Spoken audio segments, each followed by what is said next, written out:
Beetroot malt பண்ணுறதுக்கு பாதாம், cashew nut, 4 ஏலக்காய் இது எல்லாத்தையும் எண்ணெய் இல்லாமல் வறுத்து எடுத்துக்கலாம். இதை அப்படியே ஆற வச்சிடலாம். இப்போது 1 கிலோ பீட்ரூட் எடுத்துருக்கேன். இதை தோல் எடுத்துகிட்டு குட்டி குட்டியாக கட் பண்ணி எடுத்துக்கலாம். இப்போது நட்ஸ் எல்லாத்தையும் ஃபஸ்ட்டு அரைச்சி எடுத்துக்கலாம்.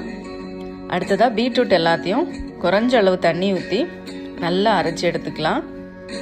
இப்போது அரைச்சி வச்ச பீட்ரூட்டை இரும்பு பாத்திரத்துக்கு மாற்றிடலாம். இதை கிண்டிகிட்டே இருக்கும்போது ஒரு ஸ்டேஜில் தண்ணியெல்லாம் கொஞ்சம் வற்றும். இந்த ஸ்டேஜில் நாட்டு சக்கரை ஆட் பண்ணிக்கலாம். ஒயிட் சுகர் ஆட் பண்ணாதீங்க. அதே மாதிரி இரும்பு பாத்திரத்திலே பண்ணுங்கள்.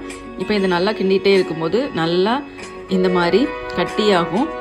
இந்த ஸ்டேஜில் ஸ்டவ் ஆஃப் பண்ணிவிட்டு இதில் நட்ஸ் ஆட் பண்ணிக்கலாம். இது ரெடி ஆகிறதுக்கு குறைஞ்சது 1 hour ஆகும்.